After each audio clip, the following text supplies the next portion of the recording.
Ako po si kapatid na Jaime C. de la Cruz, nakatala sa lokal ng Cavite City, Distrito Ecclesiastico ng Cavite. Sa kasalukuyan po ako ang Pangulong Diakono ng lokal. Ako po ay nagtapos ng kursong Civil Engineering at sa kasalukuyan pong nagtatrabaho sa Cavite City Hall bilang mga project inspector. Isa po akong dating Katoliko. Bilang isang Katoliko po, yung pong mga traditional na kagisnan ko, nagsumisimba. Pagdating ng mga mahal na araw, nanonood ako ng mga tinatawag nilang penitensya. Noon po, ang pagkaunawa ko sa reliyon ay pare-pareho lang pong naglilingkod sa Diyos.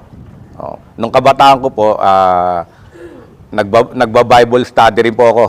Kasi nung sa lugar namin, marami po talagang pumupuntang yung mga nagmi-mission. During elementary school, may mga kasama ako na nag-Bible din kami sa Baptist. Nung elementary po ako, kada uwian po talaga, dumidiretso po ako sa kapilya na Aglipay, dyan sa main road po yun, katabi lang ko na school namin yun Araw-araw ko po talagang ginagawa yun. Pumupunta ako doon, yung nakikita nyo sa mga Katoliko, pinapahiran ng panyo yung santo, ginagawa ko rin po nung araw yun. Kaya po ako pumupunta sa iba't ibang reliyon dahil ang pagkaunawa ko doon pare-pareho lang po talaga.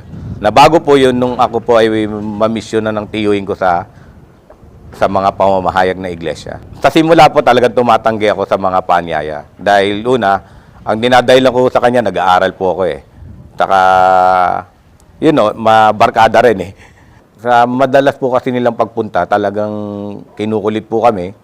Dahil tiyuhin ko naman po yun Talagang nagbigay din po ako sa paanyaya niya para daluan yung mga dako ng doktrina, yung misyon. Doon po malapit lang din po sa amin nung araw yun.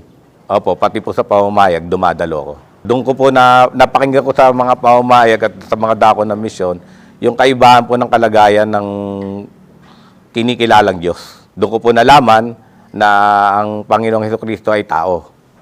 At iisa lang ang Diyos na dapat sambahin. Walang iba kundi ang ating Ama. Kaya nangako po ako sa Kanya na pagkatapos po ng aking pag-aaral, magpapadoktrina ako. Nung panahon na dinodoktrinahan na po ko, nakita ko po yung kaibahan ng aral ng dati kong reliyon na Iglesia Katolika sa Iglesia ni Cristo. Nakita ko po na hindi po pala talaga pare-pareho ang reliyon. Talaga po may kaiba. Natutunan ko po sa Iglesia ni Cristo yung totoong aral.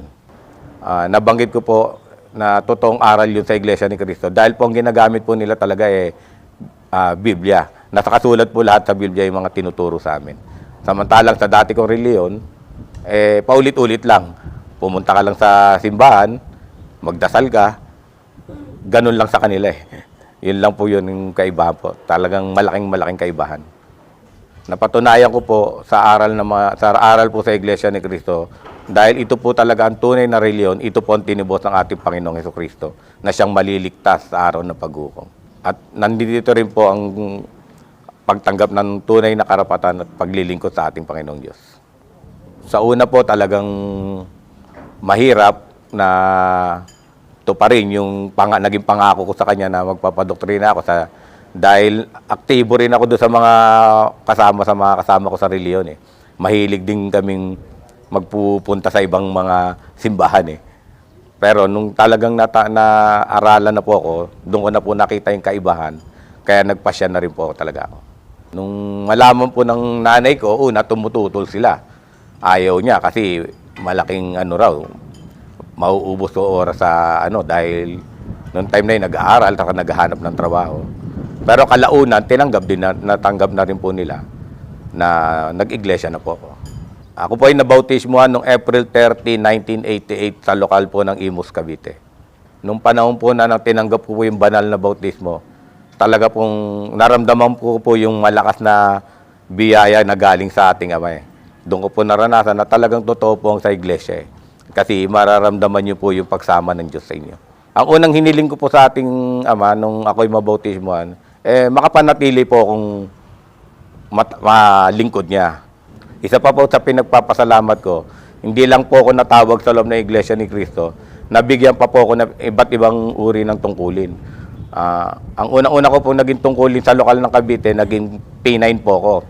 At nung itatag po ng kapatid na Eranio Manalo ang katiwala ng Mejoras, isa po ako sa nagkapalad na maging katiwala ng Mejoras, na destino po ako sa lokal po ng Olongapo. Sakop ko po ang Zambales 1. Ayun po, nung time na po yun na katiwala na po ako ng Mejoras, doon na po ako lalong tumibay ang pananampalataya kasi ang mga nakasama ko na po ay puro mga ministro na po eh.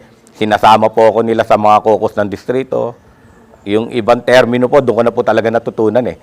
Yung mga ginagamit na pananalita, doon na po ako tumatag doon sa nung naging Mejoras po ako ng Iglesia ni Cristo. Nung nasa Olonga po ako, nakikita ko po yung mga nakasama ko mga may tungkulin doon. Nagsabi rin po ako sa sarili ko na pagbalik ko, magjajakono po ako. Yung pinangako ko rin po yun kasi nung nasa Olonga po ako, hindi naman po talaga ako natupad doon eh. Nauwi rin po ako dito para tumupad ng aking tungkulin eh. Bago doon po, nangako ako na magjajakono ako. Nung diakono po ako, naging katiwala po ako ng purok. Nagtuloy-tuloy na po yun hanggang sa may isang papa akong panlima. Masarap pong tumupad ng tungkulin, lalo na't pag talagang alam niyo pong hinihintay din kayo ng Diyos sa panahon ng mga pagsamba eh. Mararanasan niyo siya sa panahon po ng mga pananalangin. May papangako po hanggat may lakas po ko, patuloy po akong tutupad sa aking tungkulin. Pangako ko rin po, sa abot po ng aking mga kaya, lahat po ng inilalatag na gawain ng pamamahala, patuloy po ako magiging kaisa.